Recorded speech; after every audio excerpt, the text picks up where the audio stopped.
আপনারা এক বুড়ির ঘটনা জানেন। মক্কা যেদিন বিজয় হয়েছিল, বুড়ি গাটুরি বেঁধে বাবা পলাইতে শুরু করলো মক্কা থেকে। মক্কা থেকে পালাবে, নবী বলেন মা কই যাও? আব্দুল্লাহর বেটা মোহাম্মদ 10,000 সৈন্য নিয়ে মক্কা বিজয় করেছে। 10,000 সৈন্য নিয়ে আব্দুল্লাহর বেটা মোহাম্মদ মক্কা বিজয় করে ফেলেছি। তার ভয়তে আমরা পলাইতেছি, সে মানুষ মেরে ফেলে, এই জন্য পলাইতেছি। মা কোথায় যাবা গো? বহু দূর, অমুক জঙ্গলে চলে যাব। নবী কয় মা গাটুরি নিতে তোমার বড় সমস্যা হতেছে, যদি অনুমতি দিতা গো তোমার গাটুরি কানা তোমাকে জায়গা মতে আমি পৌঁছায়া দিতাম। মহিলা কয় বাবা আমার এমটি পকেট খালি, তোমার কোনো টাকা দিতে পারবো। নবী কয় মা কোনো পয়সা লাগবে না, বিনা পয়সায় সার্ভিস দিব। বিনা পয়সা কি? মহিলা দিয়ে দিছে নবীর কাছে। আমার প্রাণের বাবাজি খেয়াল করেন, ভালো করেন, আল্লাহ নবী, নূরে নবী, হায়াতুন নবী, জিন্দা নবী বুড়িমার ওই গাঠুরি মাথায় নিয়ে যেতেছিল। বুড়ি চেয়ে চেয়ে দেখতেছে যে ছেলেটা তো খুব ভালো, ছেলেটা তো বলো যখন জঙ্গলে কিনায় চলে আসছে। বুড়ি বলে বাবা চলে এসেছি, আর লাগবে না বাবা, তোমাকেও আমি যাইতে দিব না রে। মোহাম্মদ বড় খারাপ মানুষ, মেরে ফেলে বাবা, তুমি সেখানে থেকে যাবা। নবী ডেকে বলে মা মোহাম্মদকে দেখছুনি? মহিলা কো বাবা আল্লাহ যেন তার চেহারা আমার না দেখায়। কি কয়?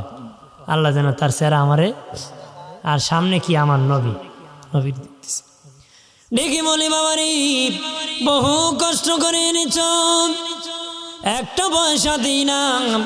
এই যুবকে এই যুগে তো তুমি অনেক ভালো ছেলে, গাটুরি নিয়ে ফালাও নাই, কোনো পয়সাও নেও নাই। বাবারে তোমার পরিচয় কি?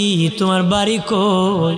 তোমার ঘর কই? নবী কয় মা যার ভয়তে তুমি ঘর থেকে পালাইছো, বাড়ি থেকে পালাইছো, এলাকা ছাড়িছো, জঙ্গলে আশ্রয় নিছো, আমি হলাম সেই মোহাম্মদ রে মা।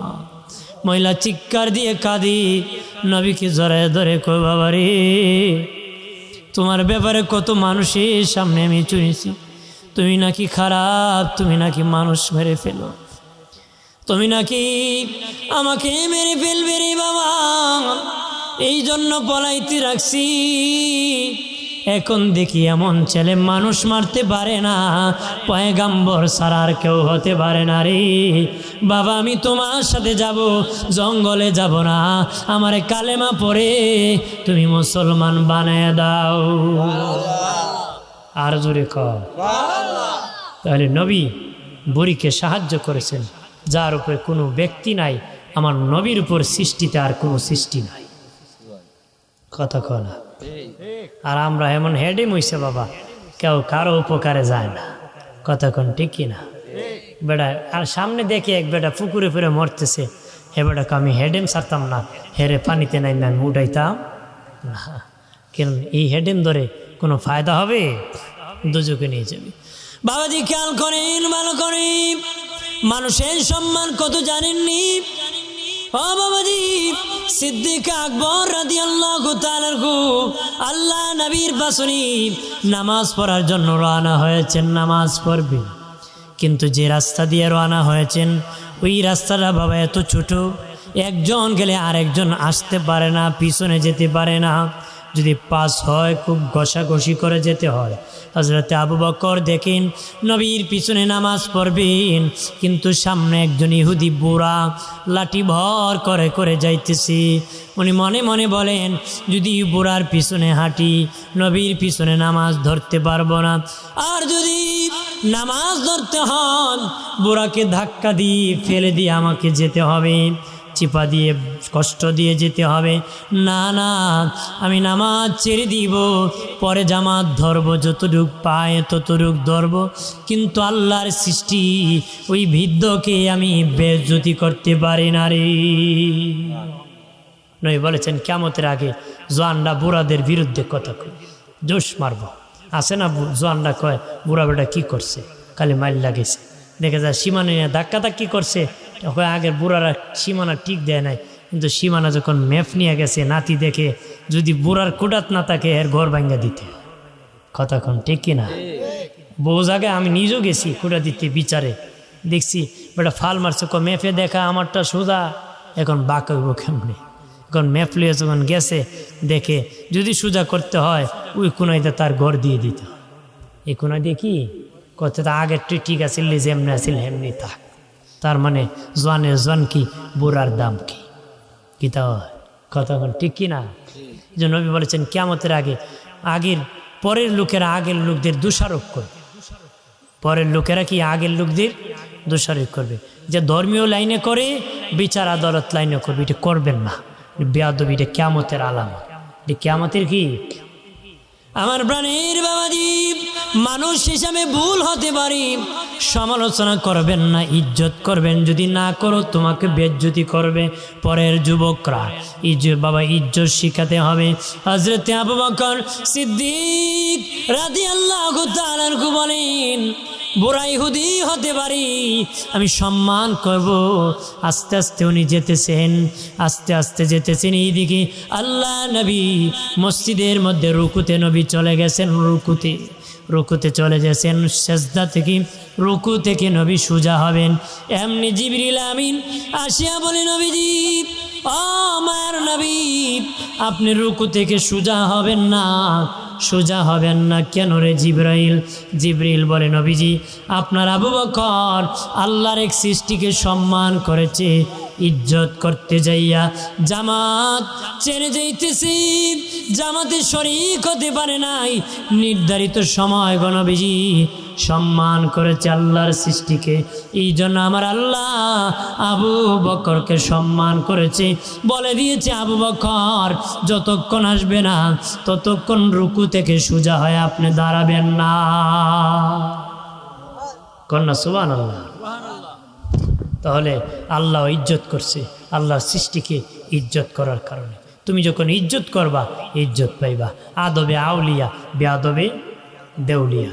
বেয়াদবি কি? দেউলিয়া। কোনো বেয়াদব জান্নাতের মেহমান হবে না। কোনো বেয়াদব কি জান্নাতের? আমার প্রাণীর বাবাজি খেয়াল করেন, ভালো করেন ও বাবাজি, একজন আরেকজনের পাশে দাঁড়িয়ে যাও। নবী বলেন একই মায়ের সন্তান যেমন আপন ভাই হয়, আপন ভাই হয় এক মায়ের সন্তান হওয়ার কারণে একজন আর একজনের পাশে দাঁড়ায়। কেন? আপন ভাই ঠিক। নবী বলেন মুসলমান মুসলমান ভাই ভাই, কারণ কি জাননি? একই কালেমা পড়েছি, এই জন্য ভাই ভাই হয়ে গেছি। কি হয়ে গেছি? আপনার বাপও আপনার ভাই, আপনার বাপও কি? যদি বাপ মুসলমান হয়, আপনি যদি মুসলমান হন, আপনার বাপ ভাই। আপনার বাপ কি? আজকে গিয়া কোন ভাই ভালান হি কোয়েন গিয়া, এটা বেয়াদবি। এটা কি বেয়াদবি? ভাই বলে তাকে ডাকা যাবে না, সে আপনার পিতা, সে আপনার কি পিতা। মানে নিয়ম হলো ছোটরা বড়দের নাম ধরে ডাকা বেয়াদবি। দরকারে নাম কওয়া যায়, দরকারে কি? অনেক মহিলা আছে জামার নাম কয় না, এখন কয়, এখন তো নাম ধরে ডাকেও হই, কথা কয় না, আগেররা ডাকতো না। নাম ধরে ডাকা বেয়াদবি, নাম ধরে ডাকা কি বেয়াদবি। কিন্তু দরকারের নাম কওয়া যায়। যদি জিজ্ঞা তুমি কার স্ত্রী, বলবেন আমি অমুকের স্ত্রী, কিন্তু অমুকের যদি অমুক কই, এটা বেয়াদবি। এটা কি? বাপের নাম দরকারে খাওয়া যায় না? নেই। যদি তোমার বাবার নাম কি অমুক, কিন্তু আমি অমুককে ডাক দেওয়া যাইব, কিন্তু এনার পিতা বাপ বলে ডাকতে হবে। ঠিক আপনার বড় ভাইকে আপনার নাম ধরে ডাকা বেয়াদবি। আপনি দরকারে বলতে পারেন আমার বড় ভাইয়ের নাম ওইটা, কিন্তু ভাইকে বড় ভাই হিসাবে ডাক দিতে হবে। কথা কোন ঠিক কিনা? আমি যতটুকু বলেছি, আমাদের জীবনটা যেন পরিবর্তন হয়, এই জন্য বিভিন্ন উদাহরণগুলো টানতেছি। আমরা যেন মানুষকে মানুষ মনে করি। ওই দিন মানুষ কিন্তু যখন একটু সচল হয় তখন কাউকে কেউ চিনে না, এটা আমাদের দোষারোপ, এটা খারাপ গুণ। পূর্বের ইতিহাস যাদের মনে থাকে না তারা আল্লাহর শুকরিয়া আদায় করতে পারে না। পূর্বে ইতিহাস যারা স্মরণ রাখে না আল্লাহর শুকর তারা আদায় করতে পারে না। এই জন্য অতীত ইতিহাস মনে রাখতে হবে। কথা কোন ঠিক কিনা?